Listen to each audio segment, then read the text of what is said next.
Hello বন্ধুরা, ঢেলে ফুরন চ্যানেলে তোমাদের স্বাগত। আমি আজকে তোমাদের আতপ চালের চিতই পিঠা বানিয়ে দেখাবো। দেখো, এই যে কিছুটা আতপ চালের গুঁড়া নিয়েছি এখানে, আর হালকা অল্প জল দিয়ে গুঁড়াটা একটু চটকিয়ে নিচ্ছি। আর এইদিকে কিছুটা গরম জল করে রেখেছে, সেই হালকা গরম জল দেব। এরপরে আমি কিছুটা পরিমাণ হালকা গরম জল দিয়ে দেব। এবারে এই গোলাটা খুব ভালো করে চটকিয়ে মেখে নিতে হবে। নারকেল দিয়ে এরকম চিতই পিঠা, মানে ফুলকো ফুলকো চিতই পিঠা কাঠের উনানে খেতে কিন্তু দারুণ হয়। আর প্রতিটা পিঠাই ফুলকো ফুলকো হবে। তা তোমাদের যদি এই পিঠা রেসিপি ভালো লাগে, অবশ্যই আমার চ্যানেলটা সাবস্ক্রাইব করে আমার পাশে থেকো।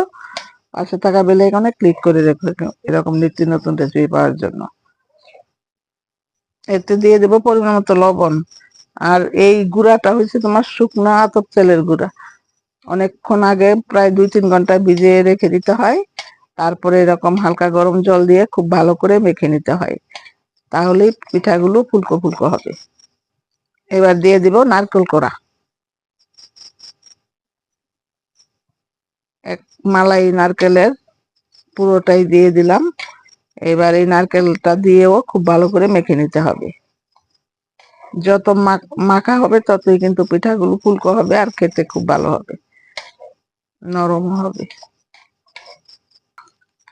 দেখো, এই যে মাটির পাতিলের মধ্যে কিছুটা পরিমাণ লবণ দিয়ে একটা ন্যাকড়া দিয়ে মুছে নিলে আর একটা পিঠাও বাজবে না। দেখো, এবার পিঠা দিলে একটা পিঠাও বেজে থাকবে না, সবগুলি পিঠাই উঠে যাবে। এবার একটা পিঠা দিয়ে দিচ্ছে।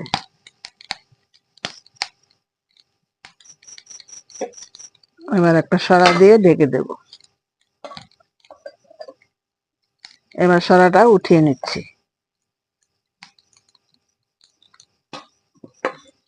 দেখো কিরকম ফুলকো হয়েছে প্রথম পিঠাটাই। বাকি পিঠাগুলো তারপর তোমাদের দেখাচ্ছি বানিয়ে। আর একটা পিঠা দিচ্ছি। এবার আবার ঢেকে দেব।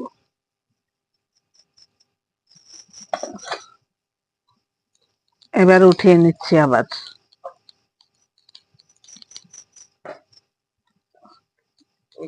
দেখো,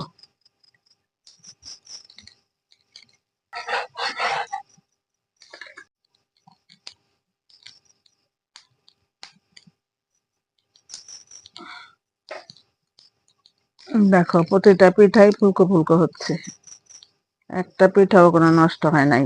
আর আজকাল এই পিঠা রেসিপি তোমাদের ভালো লাগলে লাইক কমেন্টস করতে কিন্তু ভুলো না। আর বেশি ভালো লাগলে বন্ধুদের মধ্যে শেয়ার করে দিও। আর আমার পাশে থেকো, আমার চ্যানেলটা সামনে এগিয়ে নিয়ে যেতে আমার সাবস্ক্রাইব করে আমার পাশে থেকো। কতটা ফুলকো ফুলকো হয়েছে।